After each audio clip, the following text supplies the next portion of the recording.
Hi friends, ತಾನ್ಯಲೋಕ ಚಾನಲ್ಗೆ ಎಲ್ಲರಿಗೂ ಸ್ವಾಗತ.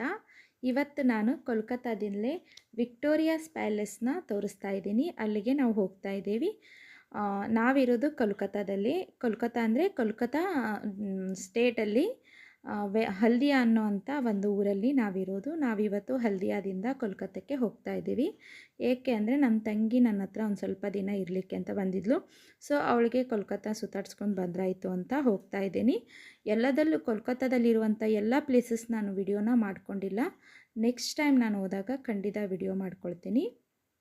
ಹಾಗೆ ಇವತ್ತು ನಾನು ವಿಕ್ಟೋರಿಯಾ ಪ್ಯಾಲೇಸ್ನ ತೋರಿಸ್ತಾ ಇದ್ದೀನಿ. ತುಂಬ ಅಂದರೆ ತುಂಬಾ ಸಖತ್ತಾಗಿತ್ತು, ವೈಟ್ ಆಗಿತ್ತು. ನಮ್ಮ ತಂಗಿನೂ ಕೂಡ ನೋಡಿದರು. ಅದ್ರ ಬಗ್ಗೆ ಒಂದು ಸ್ವಲ್ಪ ಮಾಹಿತಿ ಅಂದರೆ ವಿಕ್ಟೋರಿಯಾ ಪ್ಯಾಲೇಸಿನ ಸ್ವಲ್ಪ ಇತಿಹಾಸವನ್ನು ನಾನು ನಿಮ್ಮೊಟ್ಟಿಗೆ ಹಂಚ್ಕೋಬೇಕು ಅಂತ ಇದ್ದೀನಿ. ನೋಡಿ ಎಷ್ಟು ಚೆನ್ನಾಗಿದೆ ಅಂದರೆ ಮಾರ್ಬಲ್ ಕಲ್ಲಿನಲ್ಲಿ ಮಾಡಿರುವಂಥದ್ದು. ಹಾಗೆ ದೊಡ್ಡ ಮುಂದೆ ಎಡಗಡೆ ಮತ್ತು ಬಲಗಡೆ ಎರಡೂ ಕಡೆಯೂ ಕೂಡ ದೊಡ್ಡ ದೊಡ್ಡ ಗಾರ್ಡನ್ ಇದೆ. ಆದರೆ ಇದರ ಡೋರ್ ಮಾತ್ರ ಮುಂದ್ಗಡೆನೂ ಒಂದು ಬಿಗ್ ಡೋರ್ ಇದೆ, ಹಾಗೆ ಹಿಂದ್ಗಡೆನೂ ಕೂಡ ಇದೆ. ಅಲ್ಲಿಂದ ಕೂಡ ಎಂಟ್ರಿ ಮಾಡ್ಬೋದು, ಹಿಂದ್ಗಡೆ ಬಾಗಿಲಿಂದ, ಹಾಗೆ ಮುಂದ್ಗಡೆ ಬಾಗಿಲಿಂದ ಕೂಡ ಎಂಟ್ರಿ ಮಾಡ್ಬೋದು. ಆ ರೀತಿಯಲ್ಲಿದೆ. ತುಂಬ ಅಂದರೆ ತುಂಬಾ ಸಖತ್ತಾಗಿತ್ತು. Victoria palace ಕೋಲ್ಕತ್ತಾದ ಮೈದಾನದಲ್ಲಿದೆ. ಇದು ಪಶ್ಚಿಮ ಬಂಗಾಳದ ಅತ್ಯಂತ ಮಹತ್ವವಾದ ಐತಿಹಾಸಿಕ ಸಾಂಸ್ಕೃತಿಕ ಸ್ಥಳವಾಗಿದೆ. ಜನವರಿ 1901ರಲ್ಲಿ ರಾಣಿ ವಿಕ್ಟೋರಿಯಾ ಸಾವಿನ ನಂತರ ಅವರ ನೆನಪಿಗಾಗಿ ಸ್ಮಾರಕವನ್ನು ಮಾಡಲಾಯಿತು. ರಾಣಿ ವಿಕ್ಟೋರಿಯಾ ಮರಣದ ನಂತರ ಈ ಸ್ಮಾರಕನ ಅವಳ ನೆನಪಿಗೋಸ್ಕರ ಮಾಡಿದರಂತೆ. ಈ ವಿಕ್ಟೋರಿಯಾ ಸ್ಮಾರಕವನ್ನು ಅಧಿಕೃತವಾಗಿ ವಿಕ್ಟೋರಿಯಾ ಮೆಮೋರಿಯಲ್ ಹಾಲ್ ಎಂದು ಕೂಡ ಕರೆಯುತ್ತಾರೆ. ಇದನ್ನು ಇಲ್ಲಿ ನೋಡಿ, ತುಂಬ ಅಂದರೆ ತುಂಬಾ ಸಖತ್ತಾಗಿತ್ತು. ನಾನು ಒಳಗಡೆ ಕೂಡ ನಿಮಗೆ ತೋರಿಸ್ತೀನಿ ಯಾವ ರೀತಿಯಲ್ಲಿದೆ ಅಂತ. ಹೊರಗಡೆ ಈ ರೀತಿ ಎರಡು ಕೆರೆ ಕೂಡ ಇತ್ತು. ಹಾಗೆ ನೀವು ಹತ್ತಿರ ಹೋಗಿ ನೋಡ್ಕೊಳ್ಳಿ. ನಾನು ನೆಕ್ಸ್ಟ್ ಟೈಮ್ ವಿಸಿಟ್ ಮಾಡಿದಾಗ ಇನ್ನೂ ಒಂದು ಸ್ವಲ್ಪ ಪೂರ್ತಿ ಡೀಟೇಲಾಗಿ ವಿಡಿಯೋನ ಮಾಡ್ಕೊಳ್ತೀನಿ. ಆದರೆ ಕೆಲವೊಂದು ಕಡೆ ಇಲ್ಲಂತೂ ಒಳಗಡೆ ಫುಲ್ ವಿಡಿಯೋಸ್ ಮಾಡೋ ಅಂತ ಅಲುವಿತ್ತು. ಹಾಗೆ ಈ ಕಡೆ ಎರಡುಗಡೆಯಿಂದ ನಾವು ಹೋಗ್ತಾ ಇದ್ವಿ. ನೋಡಿ ಈ ರೀತಿಯಾಗಿ ಪಿಕ್ಚರ್ಸ್ನ ಕೆತ್ತಿದ್ದಾರೆ. ಸಖತ್ತಾಗಿದೆ ನೋಡಲಿಕ್ಕೆ. ಇದು ಮೇಲ್ಗಡೆ ಕೂಡ ಹೀಗೆ ಇದೆ, ಆದರೆ ನೀಟ್ ಆ್ಯಂಡ್ ಕ್ಲೀನಾಗಿ ಕೂಡ ಇತ್ತು. ಆಮೇಲೆ ಇದನ್ನು ಕಟ್ಟಡನ ಕಟ್ಟಲಿಕ್ಕೆ ಎಷ್ಟು ಅಂದರೆ ಅಳತೆ ಏನಿದೆ, ಎಷ್ಟು ಉದ್ದ ಎತ್ತರ, ಆಮೇಲೆ ಯಾವ ಕಲ್ಲನ್ನು ಬಳಸಬೇಕು, ಎಷ್ಟು ದಿನ ತಗೊಂಡ್ರು ಅನ್ನುವಂಥದ್ದೆಲ್ಲ ಸ್ವಲ್ಪ ಬರೆದ್ಬಿಟ್ಟು ಅದ್ರ ಪಿಕ್ಚರ್ ಸಮೇತ ಕೆಳಗಡೆ ಬರೆದ್ಬಿಟ್ಟು ಹಾಕ್ಕೊಂಡಿದ್ದಾರೆ. ಸ್ಕೂಲ್ ಕಾಲೇಜ್ ಮಕ್ಕಳು ಏನಾದರೂ ಇದ್ದರೆ, ನಿಮಗೆ ನಿಮ್ಮ ಸಿಲೆಬಸ್ಸಲ್ಲಿ ಏನಾದರೂ ಇದು ಪಾಠ ಇತ್ತು ಅಂದರೆ ನೀವು ಇಲ್ಲಿ ಹೋದರೆ ಆರಾಮಾಗಿ ಕಲ್ತ್ಕೋಬೋದು, ಎಲ್ಲ ನೀಟಾಗಿ ನೋಡ್ಕೊಬೋದು. ಯಾವ ರೀತಿಯಾಗಿ ಕಟ್ಟಿದ್ರು ಅನ್ನೋದು ಕೂಡ ಇಲ್ಲಿ ಕಾಣಿಸ್ತಾ ಇದೆ ನೋಡಿ. ನಾನು ಹಾಗೆ ತೋರಿಸ್ತಾ ಇದ್ದೀನಿ. ಅಕ್ಷರಗಳೇನು ಕಾಣಿಸ್ತಾ ಇಲ್ಲ ಅಲ್ಲಿ ಬರೆದಿರುವಂಥದ್ದು. ಮೇಲ್ಗಡೆ ನೋಡಿ ಎಷ್ಟು ಬ್ಯೂಟಿಫುಲ್ಲಾಗಿ ಕಾಣಿಸ್ತಾ ಇತ್ತು.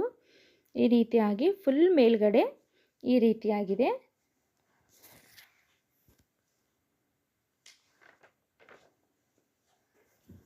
ಅಲ್ಲಿ ನನ್ನ ಮಗನ ಹಿಡಿಯೋದೇ ಒಂದು ದೊಡ್ಡ ಕೆಲಸ ಆಗೋಗಿತ್ತು ನಮಗೆ. ನೋಡಿ ಅವರು ಹಾಕ್ಕೊಳ್ತಾ ಇರುವಂಥ ಡ್ರೆಸ್ಗಳು, ಹಾಗೆ ಕೆಲವೊಂದು ಆಗಿನ ಕಾಲದಿಂದ ಪೇಂಟಿಂಗ್ಸ್ ಏನಿದೆ ಆ ಪೇಂಟಿಂಗ್ಸ್ ಕೂಡ ಹಾಗೆ ಇಟ್ಟಿದ್ದಾರೆ.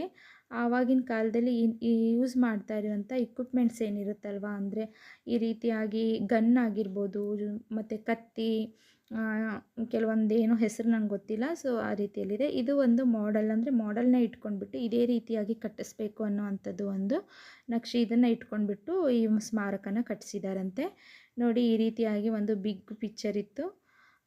ಸೊ ಇದು ಕೂಡ ಅಷ್ಟೇ ಸಖತ್ತಾಗಿತ್ತು. ಎಲ್ಲ ಪಿಕ್ಚರ್ಸ್ ಅಷ್ಟೇ ಹಳೆಯದು, ಹಾಗೆ ಮೇಂಟೈನ್ ಕೂಡ ಚೆನ್ನಾಗಿ ಮಾಡಿದ್ದಾರೆ. ಈ ರೀತಿ ಮೇಲ್ಗಡೆ ಕೂಡ ಇದೇ ರೀತಿಯಲ್ಲಿದೆ. ಕೆಲವೊಂದು ಬ್ರಿಟಿಷರು ಆಡಳಿತ ಮಾಡ್ತಿರುವಂಥದ್ದು, ಟ್ರೈನಲ್ಲಿ ಅದೇನೇನೋ ಒಟ್ಟು ಅಲ್ಲೆಲ್ಲ ಪಿಕ್ಚರ್ಸ್ ಇತ್ತು. ನೋಡಿ ಇದೊಂದು ಬೋಟ್ ಕೂಡ ಇದೆ. ಇಲ್ಲಿ ನದಿ ಇದೆ ಅಲ್ವಾ, ಸೊ ನದಿಯಿಂದ ಅವರು ನದಿಯಿಂದ ಹೋಗೋದು ಬರೋದೇನೋ ಮಾಡ್ತಾಯಿದ್ರು. ಆ ರೀತಿ ಬೋಟ್ ಕೂಡ ಇದೆ ಇಲ್ಲಿ. ಸಖತ್ತಾಗಿತ್ತು ಇದು ಮಾತ್ರ. ಇದೆಲ್ಲ ಗ್ಲಾಸಲ್ಲಿ ಇಟ್ಟಿದ್ದಾರೆ, ಜಸ್ಟ್ ನೋಡ್ಬೋದು, ಫೋಟೋ ಕ್ಲಿಕ್ ಮಾಡ್ಕೋಬೋದು, ಆದರೆ ಟಚ್ ಎಲ್ಲ ಮಾಡೋ ಹಾಗಿಲ್ಲ. ಇದು ಕೂಡ ಗನ್ ಕೂಡ, ಇದು ಪಿಸ್ತೂಲ್ ಅಂತಾರೆ ಅನಿಸುತ್ತೆ ಇದು ಕೂಡ. ಮತ್ತು ಎಷ್ಟು ಬುಲೆಟ್ಸ್ ಕೂಡ ಅದು ಅಂದರೆ ಎಷ್ಟು ಪಾಯಿಂಟ್ ಬುಲೆಟ್ಸು ಚಿಕ್ಕದು ದೊಡ್ಡದು ಅದು ಕೂಡ ಮೇಲ್ಗಡೆ ಇಟ್ಟಿದ್ದಾರೆ ನೋಡ್ಬೋದು.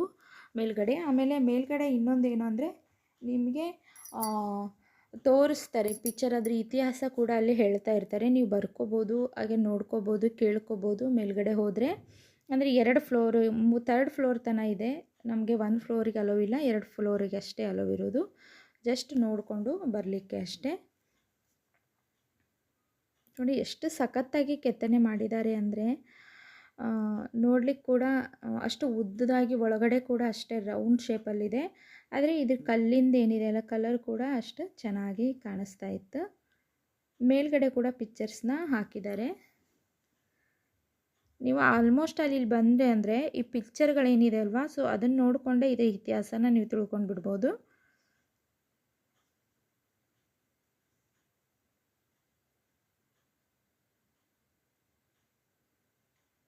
ಈ ಸ್ಟ್ಯಾಚು ಕೂಡ ಇದೆ, ರಾಣಿ ಸ್ಟ್ಯಾಚು ಇದು. ನೋಡಿ ಕತ್ತಿಗಳು ಆಗಿನ ಕಾಲದ್ದೆಲ್ಲದನ್ನು ಮ್ಯೂಸಿಯಂ ಥರ ಮಾಡಿ ಇಟ್ಬಿಟ್ಟಿದ್ದಾರೆ. ನೀವು ಮೇಲ್ಗಡೆ ಫ್ಲೋರಿಗೆ ಹೋದರೆ ಸೊ ಇದು ಕೂಡ ಕಾಣಿಸುತ್ತೆ ನಿಮಗೆ.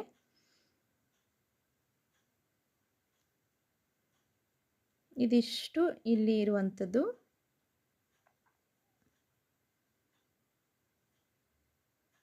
ಎಲ್ಲ ಕಡೆ ಫೋಟೋಸ್ ಅಲವಿದೆ, ಈಸಿಯಾಗಿ ಫೋಟೋ ತಕ್ಕೋಬೋದು, ನಾವು ಇದು ಮಾಡ್ಕೊಬೋದು ಎಲ್ಲ. ನೋಡಿ ಇದೊಂದು ಕೂಡ ಸಖತ್ತಾಗಿದೆ.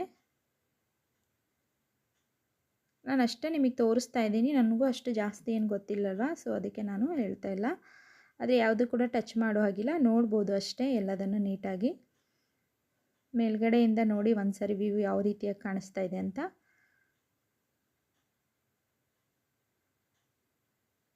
ಇದೆ ನೋಡಿ, ನಾನು ಹೇಳಿದ್ನಲ್ಲ ಪಿಸ್ತೂಲು, ಎಷ್ಟು ನಂಬರ್ ಬುಲೆಟ್ಸು ಇದೆ ಅನ್ನೋವಂಥದ್ದು, ಚಿಕ್ಕದು ದೊಡ್ಡದು ಸೈಜೆಲ್ಲ ಇರುತ್ತಲ್ವ, ಸೊ ಆ ರೀತಿಯಲ್ಲಿ ಇರುವಂಥದ್ದು ಇದು. ಇದೆಲ್ಲ ಗ್ಲಾಸ್ ಒಳಗಡೆ ಇದೆ, ಟಚ್ ಮಾಡಲಿಕ್ಕೆ ಆಗೋದಿಲ್ಲ, ಗ್ಲಾಸ್ ಒಳಗಡೆ ಇದೆ. ನಾವು ಮೇಲ್ಗಡೆಯಿಂದನೇ ಫೋಟೋಸ್ನ ಕ್ಲಿಕ್ ಮಾಡ್ಕೋಬೋದು. ಅವಾಗೆಲ್ಲ ಇದನ್ನೆಲ್ಲ ಯೂಸ್ ಮಾಡ್ತಾಯಿದ್ರು ನೋಡಿ. ನಮಗಿದು ನೋಡಿದ್ರೇ ಭಯ ಆಗುತ್ತೆ.